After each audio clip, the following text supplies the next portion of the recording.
എല്ലാവർക്കും നമസ്കാരം. ഇന്ന് നമ്മൾ വന്നിരിക്കുന്നത് ഒരു വ്ളോഗുമായിട്ടാണ്. ഒരു വൈകുന്നേര ദിവസത്തെയും പിന്നെ അടുത്ത അവധി ദിവസത്തെയും കുറച്ച് കാര്യങ്ങളാണ് ഈ വ്ളോഗിൽ നമ്മൾ ഉൾപ്പെടുത്തിയിട്ടുള്ളത്. അപ്പോൾ ഈ വ്ളോഗിൽ നമ്മൾ പ്രധാനമായിട്ടും കാണിക്കുന്ന ഒരു കിഡ്സ് പാർട്ടിയുടെ ഒരു സിമ്പിളായിട്ടുള്ള ഒരു കിഡ്സ് പാർട്ടി മെനു ആണ്. പൊന്നിൻ്റെ ഒരു ഫ്രണ്ട് വീട്ടിൽ വന്നിട്ടുണ്ടായിരുന്നു. അപ്പോൾ അവരങ്ങനെ പോകാറുണ്ട്. ഫ്രണ്ട്സ് ഇങ്ങോട്ടും അങ്ങോട്ടേക്കും രണ്ടാളുടെയും വരാറുണ്ട്, അങ്ങോട്ട് പോകാറുണ്ട്. അപ്പോൾ അങ്ങനെ ഒരു ദിവസമായിരുന്നു. അപ്പം അതിന് വേണ്ടിയിട്ടുള്ള കുറച്ച് ഒരുക്കങ്ങളൊക്കെയാണ് ഈ വ്ളോഗിൽ കാണിക്കുന്നത്. അപ്പോൾ തലേ ദിവസം തന്നെ കേക്ക് ഉണ്ടാക്കിയിട്ടുണ്ടായിരുന്നു. അപ്പോൾ ഇവിടെ മിഡ് സമ്മർ ഈവായിരുന്നു. അപ്പോൾ അതിന് വേണ്ടിയിട്ട് സ്പെഷ്യലായിട്ടൊരു മിഡ് സമ്മർ സ്ട്രോബെറി കേക്ക് നമ്മൾ ഉണ്ടാക്കിയിട്ടുണ്ടായിരുന്നു. കുട്ടികൾക്ക് കേക്ക് ഭയങ്കര ഇഷ്ടമാകുമല്ലോ, അപ്പോൾ അതുകൊണ്ട് കേക്ക് ഉണ്ടാക്കി. അപ്പോൾ ഇതിൻ്റെ റെസിപ്പി നമ്മൾ കഴിഞ്ഞ ദിവസം അപ്ലോഡ് ചെയ്തിട്ടുണ്ടായിരുന്നു. കണ്ടു നോക്കിയിട്ടില്ലാത്തവർ കണ്ടു നോക്കണം. വളരെ സിമ്പിളായിട്ട് ചെയ്യാൻ പറ്റുന്ന നല്ല ടേസ്റ്റ് ആയിട്ടുള്ളൊരു കേക്കാണ്. അപ്പോൾ കേക്ക് തലേദിവസം തന്നെ ഉണ്ടാക്കി നമ്മൾ കവർ ചെയ്ത് ഫ്രിഡ്ജിനകത്ത് തന്നെ വെച്ച് കഴിഞ്ഞാൽ നന്നായിട്ടിരിക്കും. അപ്പോൾ കേക്ക് ഓഫീസിൽ നിന്ന് വന്നപ്പോൾ തന്നെ ഞാനത് ഉണ്ടാക്കി വെച്ചിട്ടുണ്ടായിരുന്നു. ഇപ്പോൾ പിന്നെ ഇവിടെ സമ്മർ ആയത് കാരണം 10 മണി വരെയൊക്കെ നല്ല വെളിച്ചമാണ്. വന്നിട്ട് ചെടികൾക്ക് വെള്ളം ഒഴിക്കും. രാവിലെയും വൈകിട്ടും ഇപ്പോൾ വെള്ളം ഒഴിച്ചാൽ മാത്രമേ നന്നായിട്ട് ഇരിക്കുകയുള്ളൂ. അപ്പോൾ 2 നേരം വെള്ളം ഒഴിക്കാറുണ്ട്. അപ്പോൾ ഇത് അടുത്ത ദിവസമായിട്ടുണ്ട്. അപ്പോൾ അടുത്ത ദിവസം നമ്മൾ ഉണ്ടാക്കാൻ പോകുന്നത് ബട്ടർ ചിക്കനും ഒരു സ്പെഷ്യലായിട്ടുള്ളൊരു റൈസുമാണ്. അപ്പോൾ അതിന് വേണ്ടിയിട്ട് നമ്മൾ 2 ചിക്കൻ ബ്രസ്റ്റിലേക്ക് 1 ടീസ്പൂൺ ഇഞ്ചി വെളുത്തുള്ളി പേസ്റ്റും ഒരു 2 ടീസ്പൂൺ നല്ല കട്ട തൈരും ചേർത്തിട്ടുണ്ട്. അതിലേക്ക് ഒരു 1/4 ടീസ്പൂൺ മഞ്ഞൾപ്പൊടി, മുളക് പൊടിയല്ല ഞാനിവിടെ ചേർക്കുന്നത്, പാപ്രിക്കയാണ്, ഒട്ടും തന്നെ എരിവില്ലാത്തത്. പിന്നെ ഇതിലേക്ക് ഒരു 1/4 ടീസ്പൂൺ ഗരം മസാല, പിന്നെ ഒരു 3/4 ടീസ്പൂൺ മല്ലിപ്പൊടി, കുറച്ചുപ്പ്, ഇത്രയും കൂടെ ചേർത്തിട്ട് ഇത് നന്നായിട്ടൊന്ന് മിക്സ് ചെയ്ത് മാറ്റി വെക്കണം. ഒരു അരമണിക്കൂർ മാറ്റി വെച്ചാൽ നല്ലതാണ്. നന്നായിട്ട് മിക്സ് ചെയ്തതിന് ശേഷം ഒരു പ്ലാസ്റ്റിക് റാപ്പ് വെച്ചിട്ട് കവർ ചെയ്തിട്ട് മാറ്റി വെക്കാം. ബട്ടർ ചിക്കൻ്റെ വിശദമായിട്ടുള്ള റെസിപ്പി നമ്മൾ മുമ്പ് അപ്ലോഡ് ചെയ്തിട്ടുണ്ട്. കണ്ടു നോക്കിയിട്ടില്ലാത്തവർ കണ്ടു നോക്കണം. ഇത് നമ്മൾ കിഡ്സിന് ഉണ്ടാക്കുന്നതുകൊണ്ട് കുറച്ച് എരിവൊക്കെ കുറച്ചിട്ടാണ് ഉണ്ടാക്കുന്നത്. പിന്നെ ഒരു പാനിലേക്ക് കുറച്ച് ബട്ടർ ഒന്ന് അലിഞ്ഞു കഴിഞ്ഞാൽ നമ്മൾ മിക്സ് ചെയ്ത് വെച്ചിരിക്കുന്ന ചിക്കൻ്റെ കഷ്ണങ്ങൾ ഇട്ടിട്ട് ചെറുതീയിലിട്ട് തിരിച്ചു മറിച്ചിട്ട് ഒരു 1/4 വേവ് ആവുന്നവരെ ഒന്ന് നമുക്കൊന്ന് ഗ്രില്ല് ചെയ്ത് എടുക്കണം. ഇത് അവനിൽ വെച്ചിട്ട് ഗ്രില്ല് ചെയ്തെടുത്താലും മതി. വളരെ കുറച്ചുള്ളത് കൊണ്ട് ഞാനിപ്പം പാനിലാണ് ചെയ്യുന്നത്. അപ്പോൾ ബട്ടറിൽ തന്നെ ഇങ്ങനെ പൊരിച്ചെടുക്കുമ്പോഴാണ് ബട്ടർ ചിക്കന് കറക്റ്റ് ടേസ്റ്റ് കിട്ടുന്നത്. അപ്പോൾ 2 തവണകളായിട്ട് ചിക്കൻ്റെ കഷ്ണങ്ങൾ ഇങ്ങനെ ഒന്ന് ഫ്രൈ ചെയ്ത് മാറ്റി വെച്ചു. ഇനി ഒരു പാത്രത്തിലേക്ക് കുറച്ചധികം ബട്ടർ ഒന്ന് ചൂടാക്കിയാൽ ഇതിലേക്ക് നമ്മൾ ചേർക്കുന്നത് മുഴുവനെയുള്ള കുറച്ച് ഗരം മസാലയാണ്. പിന്നെ 1 ടീസ്പൂൺ ഇഞ്ചി വെളുത്തുള്ളി പേസ്റ്റാണ്. നന്നായിട്ട് പച്ചമണം മാറ്റിയെടുക്കണം. അതിനുശേഷം നമ്മളിതിലേക്ക് 2 മീഡിയം സൈസിലുള്ള സവാള റഫായിട്ട് അരിഞ്ഞാണ്, ഒരുപാട് കനം കുറച്ചിട്ടല്ല. അപ്പോൾ സവാളയും കൂടെ ചേർത്തിട്ട് കുറച്ച് ഉപ്പും കൂടെ ഇട്ടിട്ട് നന്നായിട്ട് വഴറ്റിയെടുക്കണം. ഇഞ്ചി വെളുത്തുള്ളിയുടെയൊക്കെ പച്ചമണം നന്നായിട്ട് മാറാനായിട്ട് ശ്രദ്ധിക്കണം.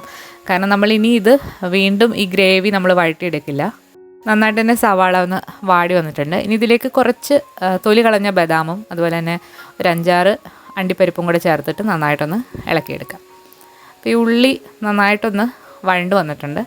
ഇനി ഇതിലേക്ക് നമ്മൾ ചേർക്കുന്നത് കുറച്ച് പൊടികളാണ്. ഒരു 1/4 ടീസ്പൂൺ മഞ്ഞൾപ്പൊടി, മുളക് പൊടി ആണ് ചേർക്കേണ്ടത്. പക്ഷേ ഞാനിവിടെ ചേർക്കുന്നത് പാപ്രിക്കയാണ്. അപ്പോൾ ഇത് ചുവന്ന ക്യാപ്സിക്കം ഉണക്കി പൊടിച്ചാണ്. ഇതിനൊട്ടും തന്നെ എരിവില്ലാത്തതാണ്, നല്ലൊരു കളർ കിട്ടും.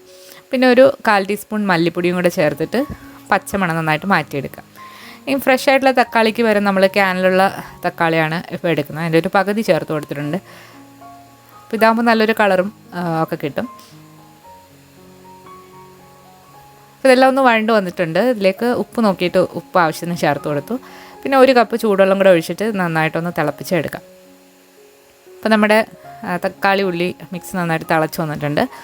ഉപ്പൊക്കെ നോക്കിയിട്ട് അഡ്ജസ്റ്റ് ചെയ്യാം. ഇനി നമ്മൾ തീ ഓഫ് ചെയ്തതിന് ശേഷം നന്നായിട്ടൊന്ന് ബ്ലെൻഡ് ചെയ്തെടുക്കാം. അപ്പോൾ ചൂടോടെ ബ്ലെൻഡ് ചെയ്യാൻ പാടാണെന്നുണ്ടെങ്കിൽ നന്നായിട്ട് തണുത്തതിന് ശേഷം മിക്സിയുടെ ജാറിലിട്ട് അടിച്ചെടുത്താൽ മതി. ഇപ്പോൾ നമ്മൾ നന്നായിട്ട് ബ്ലെൻഡ് ചെയ്തെടുത്തിട്ടുണ്ട്. തീ ഒന്ന് ഓണാക്കി കൊടുത്തു.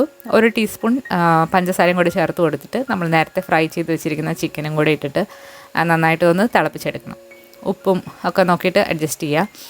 1 ടീസ്പൂൺ കസൂരി മേത്തി കൈവച്ചിട്ട് നന്നായിട്ട് ക്രഷ് ചെയ്തിട്ട് ഇതിലേക്ക് ചേർക്കുന്നുണ്ട്. നല്ലൊരു ഫ്ലേവർ കിട്ടാൻ വേണ്ടിയിട്ടാണ്. നന്നായിട്ട് ഇളക്കി കൊടുക്കുക. ഇനി നമ്മളിതിലേക്ക് ചേർക്കാനായിട്ട് പോകുന്നത് കുറച്ച് ക്രീമാണ്, ഫ്രഷ് ക്രീം, അല്ലാന്നുണ്ടെങ്കിൽ വിപ്ഡ് ക്രീം ഏത് വേണമെങ്കിലും നിങ്ങൾക്ക് എടുക്കാവുന്നതാണ്. ക്രീമൊക്കെ ചേർത്തിട്ട് നന്നായിട്ട് ഇപ്പോൾ തിളച്ച് വന്നിട്ടുണ്ട്. ഇനി അവസാനമായിട്ട് ഇതിലേക്ക് നമ്മളൊരു 4 തുള്ളി കെവ്ര വാട്ടറും കൂടി ചേർക്കുന്നുണ്ട്. നോർത്ത് ഇന്ത്യൻ കറികൾക്ക് ഒരു സ്പെഷ്യൽ ടേസ്റ്റ് കൊടുക്കുന്നൊരു വാട്ടറാണിത്. അപ്പോൾ അത് ചേർക്കുമ്പോൾ ഒരു സ്പെഷ്യൽ ടേസ്റ്റാണ്.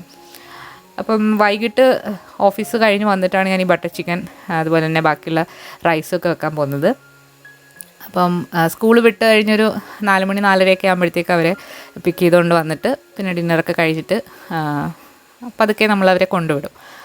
അപ്പോൾ റൂമൊക്കെ ഒന്ന് ചെറുതായിട്ടൊന്ന് ക്ലീൻ ആക്കി ഇട്ടു. അപ്പോൾ ഇനി നമുക്ക് റൈസ് എങ്ങനെയാണ് ഉണ്ടാക്കുന്നത് നോക്കാം. അപ്പോൾ ഒരു വലിയ പാത്രത്തിൽ കുറച്ചധികം വെള്ളം വെച്ചിട്ടുണ്ട്. 2 കഷ്ണം പട്ടയും 2 ഗ്രാമ്പൂവും പിന്നെ ആവശ്യത്തിനുള്ള ഉപ്പും കൂടി ചേർത്തിട്ട് വെള്ളം നന്നായിട്ടൊന്ന് തിളപ്പിച്ചെടുക്കണം. നമ്മൾ ഇന്ന് ഉണ്ടാക്കുന്നത് സാഫ്രൺ റൈസാണ്. ബസ്മതി റൈസ് വെച്ചിട്ട് സ്റ്റീം ചെയ്തിട്ടാണ് നമ്മൾ ഇന്ന് റൈസ് ഉണ്ടാക്കുന്നത്. 1 ടീസ്പൂൺ നെയ്യും ഒഴിച്ചു കൊടുത്തിട്ടുണ്ട്. ഇനി ഇതിലേക്ക് നമ്മളൊരു 2 കപ്പ് ബസ്മതി അരി നന്നായിട്ട് കഴുകിയിട്ട് ഒരു അരമണിക്കൂർ നേരം കുതിർത്ത് വെച്ചിരിക്കുന്നതാണ്. അതവിടെ ചേർത്തിട്ട് തിളയ്ക്കാനായിട്ട് വെക്കുക. ഇനി ഒരു പാത്രത്തിൽ കുറച്ച് പാലെടുത്തതിന് ശേഷം നന്നായിട്ട് ചൂടാക്കുക. അതിലേക്ക് ഒരു നുള്ള് കുങ്കുമപ്പൂ ചേർക്കുക. കുങ്കുമപ്പൂ ചേർക്കുമ്പോൾ നല്ലൊരു ഫ്ലേവറും അതുപോലെ തന്നെ നല്ലൊരു യെല്ലോ കളറും കിട്ടും. കളറൊക്കെ ചേർക്കുന്നതിനെക്കാട്ടിലും നല്ലത് ഇതാണ്. നമ്മുടെ അരിയൊക്കെ നന്നായിട്ട് വെന്ത് വന്നിട്ടുണ്ട്. ഇപ്പോൾ ഈ അരി ഒരു 90% വെന്ത് വന്നിട്ടുണ്ട്. നമുക്കിനി ഇത് വെള്ളം ഒന്ന് ഊറ്റി കളഞ്ഞിട്ട് നമുക്കിനി ഇതെങ്ങനെയാണ് ലെയർ ചെയ്തെടുക്കുന്നത് നോക്കാം. നമ്മൾ നേരത്തെ ഇട്ട പട്ടയും ഗ്രാമ്പും ഒക്കെ കാണുമ്പോൾ അതൊന്ന് എടുത്തങ്ങ് മാറ്റിയേക്കാം. ഇനി നമ്മളിത് ദം ചെയ്തെടുക്കാൻ പോവാണ്. അതിന് വേണ്ടിയിട്ട് ഒരു നോൺ സ്റ്റിക്കിൻ്റെ പാത്രത്തിലേക്ക് ആദ്യം തന്നെ 1 ടീസ്പൂൺ നെയ്യ് ഒന്ന് ലെയർ ചെയ്ത് കൊടുക്കാം. 1-2 ടീസ്പൂൺ. ഇതിന് മുകളിലായിട്ട് നമ്മൾ ചൂടോട് കൂടി തന്നെയുള്ള റൈസ് ഒന്ന് ലെയർ ചെയ്ത് കൊടുക്കാം. റൈസ് നമ്മൾ ഒരുപാടങ്ങ് വെള്ളം ഊറ്റി കളഞ്ഞ് ഡ്രൈ ആക്കിയിട്ടല്ല ഇതിലേക്ക് ചേർക്കുന്നത്. കുറച്ചൊരു വെള്ളമയം കൂടി വേണം. അപ്പോഴാണ് അത് കറക്റ്റായിട്ട് കിട്ടുക. ഇതിന് മുകളിലായിട്ട് നമ്മൾ തയ്യാറാക്കി വെച്ചിരിക്കുന്ന സാഫ്രോൺ മിക്സും അതുപോലെ തന്നെ കുറച്ച് ഏലക്കാപ്പൊടിയും കൂടി ഒന്ന് വിതറി കൊടുക്കുന്നുണ്ട്. വീണ്ടും റൈസ് ഇട്ട് കൊടുക്കാം. ഇതേപോലെ തന്നെ നെയ്യും സാഫ്രോൺ വാട്ടറും ഏലക്കാപ്പൊടിയും കൂടെ മിക്സ് ചെയ്തിട്ട് എല്ലാം ചെയ്തെടുക്കാം. നമ്മളൊരു അലുമിനിയം ഫോയിൽ വെച്ചിട്ട് ഇതൊന്ന് കവർ ചെയ്തിട്ട് നമുക്കൊരു 15 മിനിറ്റ് നേരം ഗ്യാസിൽ ചെറുതീയിലിട്ട് നമുക്കൊന്ന് ഇത് സ്റ്റീം ചെയ്തെടുക്കണം. അപ്പോഴാണ് കറക്റ്റായിട്ട് സ്റ്റീമായിട്ട് കിട്ടുന്നത്. ഇതിൻ്റെ കൂടെ നമ്മൾ നമ്മുടെ കേരള പപ്പടം കൂടി വറുക്കുന്നുണ്ട്. ഈ പപ്പടം പെരിയാർ പപ്പടമാണ്. അപ്പോൾ അത് നമുക്ക് സ്പൈസ് ഓൺ വീൽസിൽ നിന്ന് ഫ്രോസൺ സെക്ഷനിൽ നിന്ന് കിട്ടുന്നതാണ്. ഇത് കറക്റ്റായിട്ടുള്ള ടേസ്റ്റിലുള്ള നന്നായിട്ട് പൊങ്ങി വരുന്നൊരു കേരള പപ്പടമാണ്. നമ്മൾ കറിയൊക്കെ ഒരു പാത്രത്തിലേക്ക് സെർവ് ചെയ്തു. മുകളിലായിട്ട് കുറച്ച് ക്രീമും കൂടി ഒന്ന് ഡെക്കറേറ്റ് ചെയ്തു. നേരത്തെ നമ്മൾ ദം ചെയ്യാൻ വെച്ച റൈസ് ഇപ്പോൾ റെഡി ആയിട്ടുണ്ട്. അവിടെ ആയിട്ട് മഞ്ഞ കളറും ഉള്ള നല്ല ഫ്ലേവർ ആയിട്ടുള്ള ഒരു റൈസാണ്. അപ്പോൾ അതും അവിടെ റെഡിയായി. പിന്നെ നമ്മൾ കഴിഞ്ഞ ദിവസം ഉണ്ടാക്കി വെച്ചിരുന്ന കേക്കും അതെല്ലാം കൂടി സെർവ് ചെയ്തു. അപ്പോൾ ആദ്യം തന്നെ അവർക്ക് വന്നപ്പോൾ തന്നെ കൊടുത്തത് കേക്കാണ്. അവർക്ക് നന്നായിട്ട് ഇഷ്ടപ്പെട്ടു. പിന്നെ അവർ കളി കാര്യങ്ങളൊക്കെ ആയിട്ട് അങ്ങനെ സമയം പോയി. ഒരു 7 മണി സമയമൊക്കെ ആയപ്പോഴാണ് അവർക്ക് ഡിന്നർ സെർവ് ചെയ്തത്. അപ്പോൾ ഡിന്നറൊക്കെ സെർവ് ചെയ്തതിന് ശേഷം ഞങ്ങളെല്ലാവരും കൂടി തൊട്ടടുത്തൊരു പാർക്കിലൊക്കെ പോയി അവിടെ കുറച്ച് നേരം ഒന്ന് കളിച്ചതിന് ശേഷം തിരിച്ചു കൊണ്ടുവിട്ടു. പൊന്നിൻ്റെ കൂട്ടുകാരിയാണ് എസ്മർ എന്നാണ് പേര്. അപ്പോൾ എസ്മറിൻ്റെ വീട്ടിൽ കൊണ്ടുവിട്ടു. വീട് ഇവിടെ അടുത്ത് തന്നെയാണ്. അപ്പോൾ അങ്ങനെ ഒരു വൈകുന്നേരം പോയി. അപ്പോൾ അടുത്ത ദിവസം വെള്ളിയാഴ്ച ഇവിടെ അവധിയായിരുന്നു, മിഡ് സമ്മർ ഈവായിരുന്നു. അപ്പോൾ ഞങ്ങൾ മാൽമോയിലേക്ക് പോയി. അപ്പോൾ അവിടെ സൈറ്റ് സീയിങ്ങിന് വേണ്ടിയിട്ട് കനാലിൽ കൂടെ ബോട്ട്, അതായത് മാൽമോ ഒന്ന് ചുറ്റി കാണാൻ വേണ്ടിയിട്ടുള്ള ഒരു ബോട്ട് സർവീസ് ഉണ്ട്. അപ്പോൾ അത് നമ്മളിതുവരെ ട്രൈ ചെയ്തിട്ടില്ലായിരുന്നു. അപ്പോൾ അവിടെ പോയി.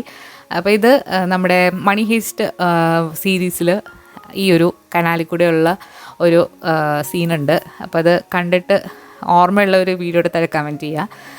ഡെൻമാർക്കിൽ നിന്ന് ഒരു ഗോൾഡ് ഈ കനാൽ വഴിയാണ് ട്രാൻസ്പോർട്ട് ചെയ്തതായിട്ട് അന്ന് ആ ഒരു സീരീസിൽ കാണിക്കുന്നത്. അപ്പോൾ അത് നിങ്ങൾക്ക് ഓർമ്മയുള്ളവർ ഈ വീഡിയോയുടെ താഴെ കമൻറ്റ് ചെയ്യുക.